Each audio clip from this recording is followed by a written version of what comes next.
خواتین و حضرات، پروگرام میں خوش آمدید۔ ہمارے ساتھ لائن پر ہیں معروف دانشور اور پختونخوا خیبر کے مشہور صاحب علم ڈاکٹر محمد فاروق خان صاحب۔ السلام علیکم حضور۔ جی وعلیکم السلام۔ آپ کیسے ہیں؟ خدا کا شکر ہے جی۔ ڈاکٹر صاحب، آپ کو معلوم تو ہم کس موضوع پر گفتگو کر رہے ہیں؟ جی مجھے بتا دیا گیا ہے۔ اچھا، اب آپ اپنی رائے دیجئے، آپ کیسے دیکھتے ہیں اس معاملے کو؟ میں ذاتی طور پر تو شخصیت پرستی کے بالکل خلاف ہوں۔ حضور علیہ الصلوۃ والسلام کی ذات کے بعد ہر انسان جو ہے اس انسان کے اندر خوبیاں بھی ہیں اور اس انسان کے اندر خامیاں بھی موجود ہیں۔ ظاہر ہے کہ راجہ داہر اور محمد بن قاسم کی جہاں تک بات ہے تو راجہ داہر تو کسی بھی صورت میں ہمارے ہیرو نہیں ہو سکتے۔ وہ یہاں ایک راجہ تھے اور ظاہر ہے کہ کوئی ڈیموکریٹک حکمران نہیں تھے اور اس حیثیت میں وہ یہاں موجود تھے۔ اور پھر محمد بن قاسم جب آئے تو ظاہر ہے کہ وہ حجاج جو ایک ایسا انسان تھا کہ جس کی خوبیوں سے اس کی خامیاں کہیں زیادہ تھیں، انہوں نے محمد بن قاسم کو یہاں بھیجا تھا۔ محمد بن قاسم کی اپنی شخصیت کے اندر ظاہر ہے کہ وہ جب یہاں آئے تو بہت ینگ تھے۔ انہوں نے یہاں جو حملہ کیا اس حملے کے اچھے اثرات بھی ہوئے اور ممکن ہے کہ اس کے کچھ ذیلی اثرات دوسرے بھی ہوئے ہوں۔ چنانچہ ہمیں ان تمام چیزوں کو تاریخ کی نظر میں دیکھنا ہوگا اور ٹھنڈے دل کے ساتھ دیکھنا ہوگا، بغیر اس کے کہ ہم یہ کہیں کہ فلاں ہمارا ہیرو ہے اور فلاں ہمارا ہیرو نہیں ہے۔ دوسری بات میں آپ کے سامنے یہ کہنا چاہتا ہوں کہ ہر زمانے میں تاریخ کا ایک خاص جبر ہوتا ہے اور ہر زمانے میں تاریخ کی ایک خاص بات ہوتی ہے۔ اس وقت ایک حملہ ہوا تھا اور ہم اس حملے کو اس نظر سے دیکھتے ہیں کہ یہ بہت اچھا ہوا تھا، یقیناً بہت اچھا ہوا ہوگا۔ لیکن آج بھی جب امریکہ نے افغانستان پر حملہ کیا تو امریکہ نے ایگزیکٹلی یہی بات کہی کہ ہمارے یہاں کے 3000 لوگوں کو ٹارگٹ کیا گیا اور جس نے ٹارگٹ کیا وہ افغانستان کے اندر موجود ہے، چنانچہ ہمارا حق بنتا ہے کہ ہم وہ چلے جائیں۔ تو اس طرح کی تمام چیزوں کو اصولی اعتبار سے بھی دیکھنا پڑے گا، واقعاتی اعتبار سے بھی دیکھنا پڑے گا اور یہ بھی دیکھنا پڑے گا کہ بعد میں اس کے مابعد اثرات کیا ہوئے۔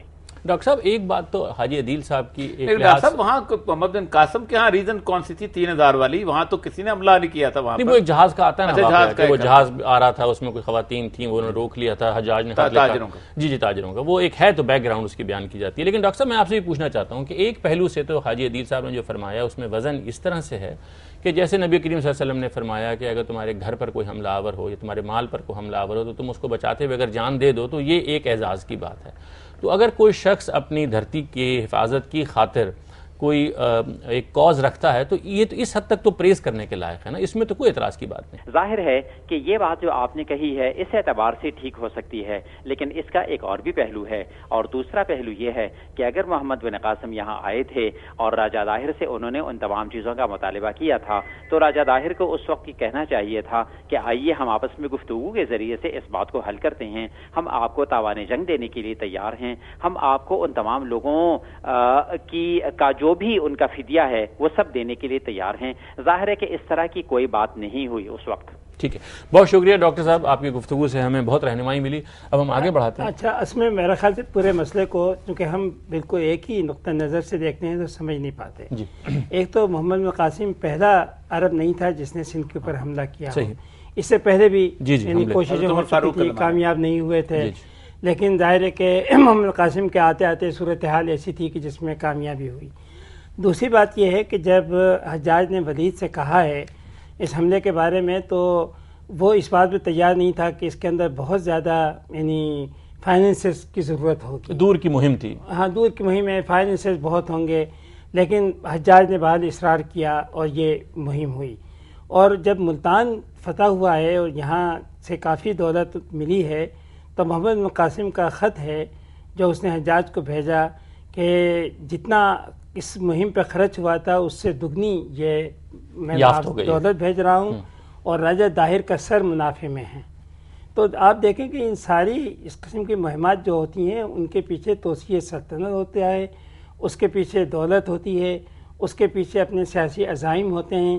اس کے تحت اگر آپ دیکھیں تو آپ کو نظر آئے گا کہ محمد بن قاسم دوسروں کی طرح وہ بھی ایک حملہ آور تھا، اور اگر اس صورت میں راجہ داہر نے اپنے ملک کا دفاع کیا ہے تو ظاہر ہے وہ قابل احترام ہو جاتا ہے۔ لیکن ڈاکٹر صاحب یہ ایک تو میں چاہ رہا تھا آپ تاریخ کا اپنا مطالعہ کیا ہے، یہ جو بیان آتا ہے تاریخ میں کہ وہ کچھ ظلم ہوا تھا، اس ظلم کی اطلاع پہنچی تھی دارالخلافت سے، پھر اس کے بارے میں کچھ خطوط بھیجے گئے تھے تو راجہ داہر کی جانب سے اس پر رسپانس نہیں ہوا تھا اور اس کے بعد یہ لشکر کشی ہوئی تھی۔ اس میں اب یہ تو سارے چیزیں بنائی جاتی ہیں، نہیں لیکن اس کے بارے میں تاریخ سے ایویڈنس نہیں ملتا۔ نہیں صرف نہیں ملتی، چونکہ اس کے سلسلے میں صرف چچنامہ ہے۔ چچنامہ کے بارے میں ایک تو پتہ نہیں کہ کس نے لکھا تھا، اور اس کا فارسی ترجمہ جو ہوا ہے وہ جا کے 13ویں صدی یعنی ناصر الدین قباچہ کے زمانے میں ہوا ہے.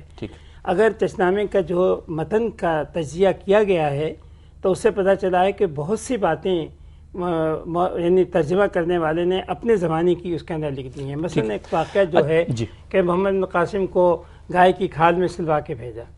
اچھا یہ جو سزا تھی یہ منگولوں کے ہاں اس کا رواج تھا, یہ عربوں کے اندر اس کا کوئی رواج نہیں تھا.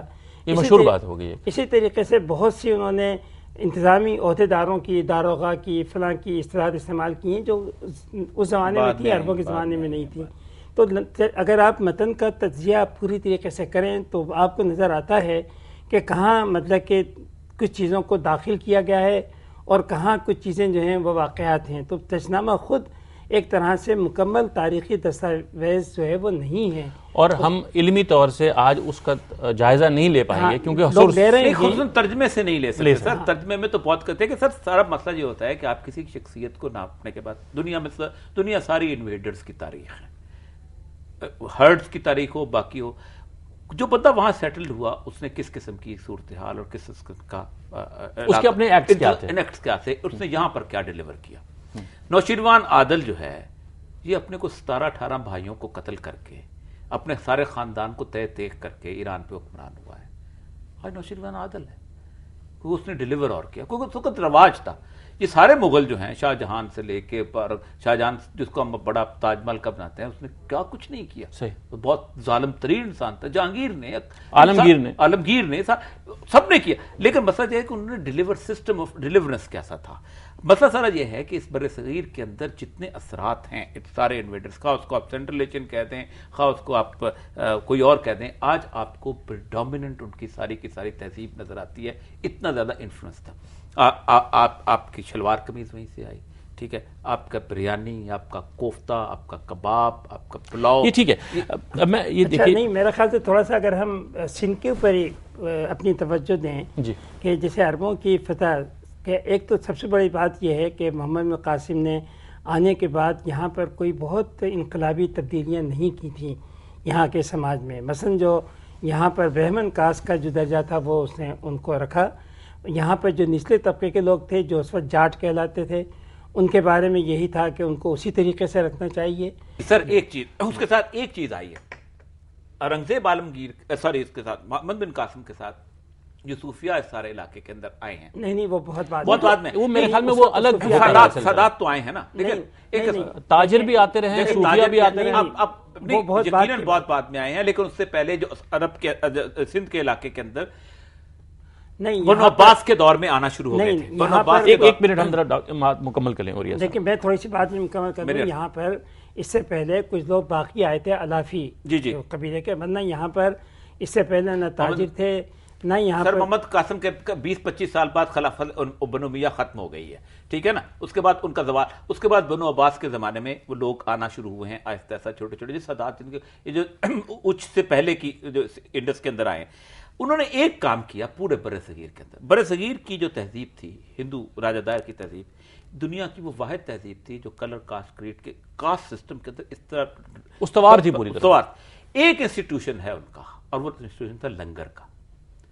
انہوں نے لنگر بچھایا ہے, اب بندہ ہے نیلی آنکھوں والا اور سنہرے بالوں والا, ان کے دیوتاؤں جیسا, اور شودر کو کہتا ہے میرے ساتھ لندر میں بیٹھ کے کھاؤ. یہ چینج کر دی اس میں, انہوں نے پورے کا پورا کاسٹ سسٹم توڑ دیا. نہیں, ایک تو یہ ہے ڈاکٹر صاحب کی رائے مختلف ہے اس معاملے, لیکن میں آپ دونوں حضرات سے اجازت لے کر کے ایک مختصر سے وقفے کی طرف بڑھتا ہوں. وقفے کے بعد خواتین حضرات ہم حاضر ہوتے ہیں. یہ بحث ابھی جاری ہے.